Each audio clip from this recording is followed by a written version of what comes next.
Primero que todo, estimados alumnos, me presento. Soy el doctor Leonardo Rojas Cárdenas, docente del Departamento de Anatomía y Medicina Legal de la Universidad de Chile. En dicho sentido, y siendo esta nuestra primera clase presentación, les doy la más cordial de las bienvenidas, esperando que el estudio anatómico, que resulta fundamental en las ciencias del área de la salud, les sea de alto interés y mucho provecho.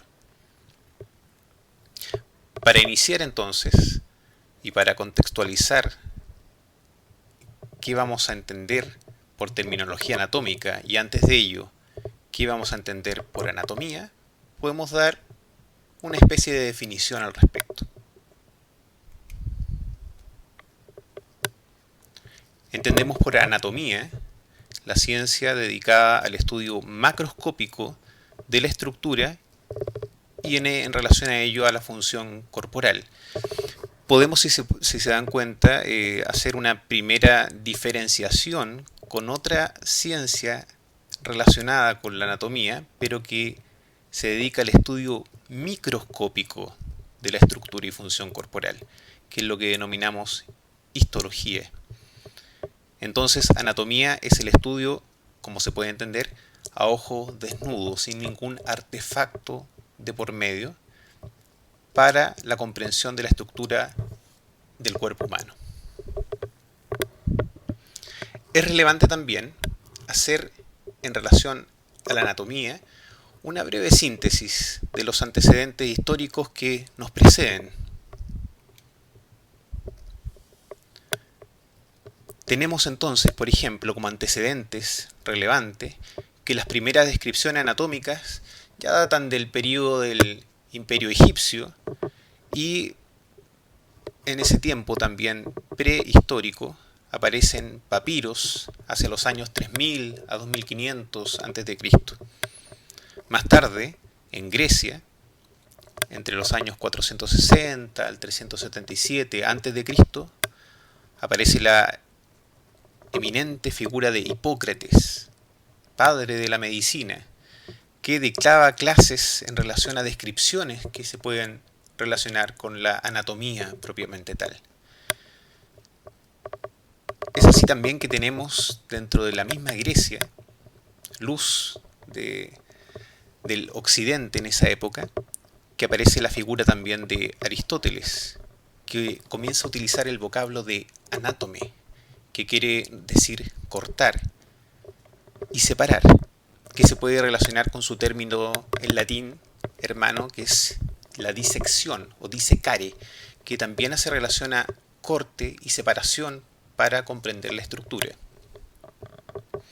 Más tarde, Mondino de Luzzi publica en 1316 uno de los primeros textos de anatomía, pero no tenía ilustraciones, cuestión que se van a poder dar cuenta ustedes cuando comiencen a practicar este estudio anatómico, que resulta muy relevante la imagen.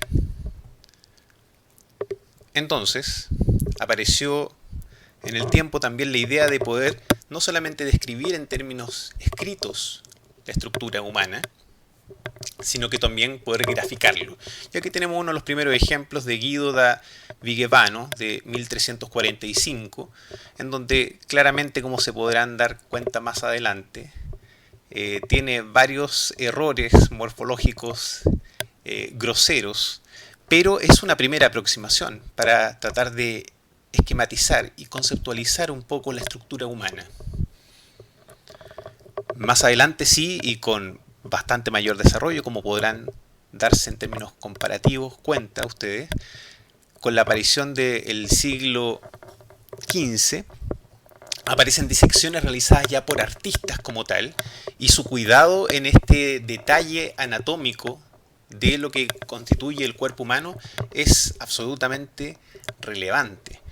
Y aquí aparecen artistas, por ejemplo, como Verrocchio, Miguel Ángel, Durero y Leonardo da Vinci, cuyo dibujo, por ejemplo, o dos dibujos lo tenemos en la parte inferior de vuestra pantalla.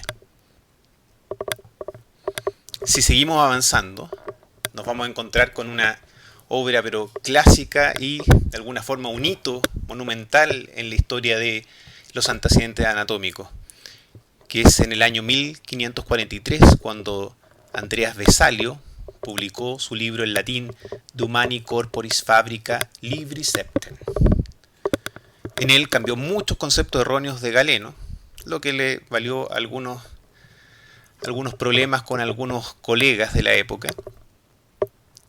Y la obra era relevante porque incluyó muchos términos utilizados también por sus maestros, Jacobus Silvius, Joachim Ginterius, y fue fuente de alguna manera para posteriores nomenclaturas anatómicas. Vesalio tenía una idea que prevalece hasta el día de hoy, es que la terminología debía ser simple, sencilla y fácilmente recordada mediante la evocación de conceptos o cosas conocidas.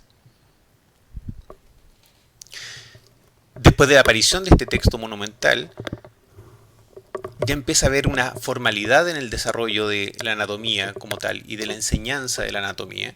Y vemos aquí, por ejemplo, en la imagen en su extremo inferior, como Girolamo Fabricio de Aquapendente, que es discípulo de Falopio y maestro de William Harvey, construye el Teatro Anatómico de Padua, para que el maestro pudiese efectivamente hacer una disección de un cuerpo en presencia de los alumnos como tal, en esta disposición como elíptica y ascendente, en estas galerías donde se disponían los alumnos.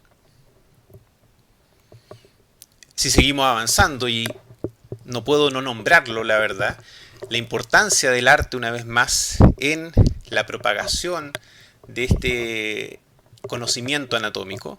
Aparece, por ejemplo, imágenes gráficas a falta de fotografías de la época. Sí teníamos pinturas, por ejemplo, en este caso Rembrandt, donde aparece la lección de anatomía del Dr. Tulps del año 1632 y posteriormente un fragmento de la lección de anatomía del Dr. Deichmann en 1656. Entonces, con esto la conceptualización de la enseñanza de la anatomía cobró cada vez mayor relevancia.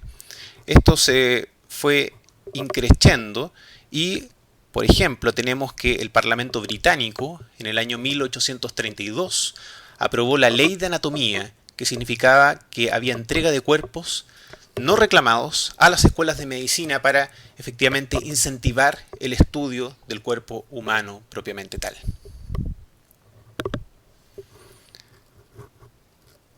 Basado en esto es que tenemos, como acabamos de mostrar, ciertos antecedentes de este estudio sistemático de la estructura corporal y también cómo han aparecido, como decíamos, por ejemplo, después de la publicación del libro de Andreas Vesalio, términos para describir ciertas estructuras. Entonces, en anatomía, queridos alumnos, tenemos lo que denominamos la nomenclatura o terminología anatómica, que es el lenguaje sobre el cual nosotros nos basamos para comprender qué es lo que estamos haciendo cuando describimos algo. Entonces, en términos de nomenclatura o terminología anatómica también tenemos algunos antecedentes, algunos de los cuales ya hemos mencionado en la historia previa, pero en lo más reciente, hacia fines del siglo XIX, se contaba con alrededor de 50.000 vocablos para describir alrededor de 5.000 estructuras anatómicas. Como se pueden dar cuenta, había una relación de 1 a 10, es decir, 10 términos distintos para describir o nombrar la misma estructura, lo cual no hacía posible que hubiese el lenguaje universal como tal. Es así, entonces, que en 1895, en Basilea, se logra reducir esto a 5.528 términos aceptados. Pese a ello, una vez más, de alguna forma, el desarrollo de sus propias escuelas y, por qué no decirlo, de cierto ego en relación a ello, Francia y posteriormente Inglaterra deciden seguir sus propios vocablos anatómicos y no considerar los que habían sido consensuados de manera previa. Sin embargo, en 1903 se realiza el primer congreso de la Federación Internacional de Asociaciones de Anatomía en Ginebra, Suiza. Posterior a ello se fueron sucediendo una serie de congresos hasta que en el sexto Congreso de la Federación Internacional de Anatomía, celebrado en París, se acuerda un total de 5.640 términos. Esto continuó evolucionando hasta que tenemos un hito relevante el 10 de agosto de 1989, cuando la Federación Internacional de Asociaciones de Anatomistas creó un nuevo Comité Federativo de Terminología Anatómica, que tenía la misión de actualizar la nomenclatura ya antigua, y ellos, a lo largo de casi una década de trabajo, logró la publicación en el año 1998 de un nuevo listado que se denominaba Terminología Anatómica Internacional, que es con la cual contamos el día de hoy y que sustituyó obviamente a la anterior, a la previa. Ahora, para nosotros en Latinoamérica y para nuestra lengua de habla hispana, castellana, en el año 2001 se presentó la versión en español de la terminología anatómica y que consta de 4 principios básicos que de ahora en adelante de alguna manera nos van a regir, queridos alumnos, a lo largo del curso. Primero, que cada estructura será designada por un solo término. ¿Ya? Segundo, que los términos estarán en latín y que cada país podrá traducirlos a su idioma vernáculo. Por ejemplo, antiguamente el hueso del antebrazo se denominaba cúbito, actualmente se utiliza el término en latín ulnaris y para nuestro idioma vernáculo español lo denominamos como ulna.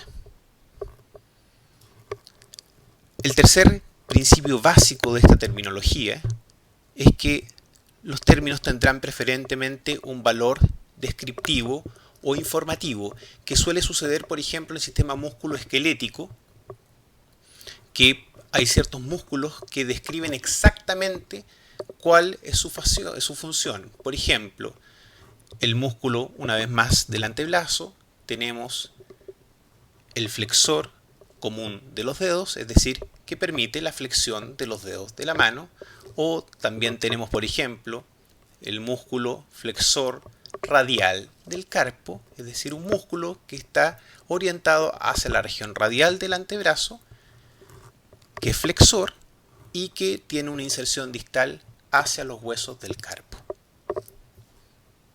Otra cosa relevante y principio final es que se suprimen los epónimos, es decir, los nombres propios, como cuáles, por ejemplo, a propósito que ya habíamos mencionado algunos eminentes anatomistas de la historia. Por ejemplo, las trompas de Falopio ya no se denominan de Falopio. La tuba auditiva actual es lo que antes se conocía como trompa de Eustaquio. Y así sucesivamente, términos que van a ir conociendo a lo largo del curso y que espero que los puedan interiorizar de manera adecuada.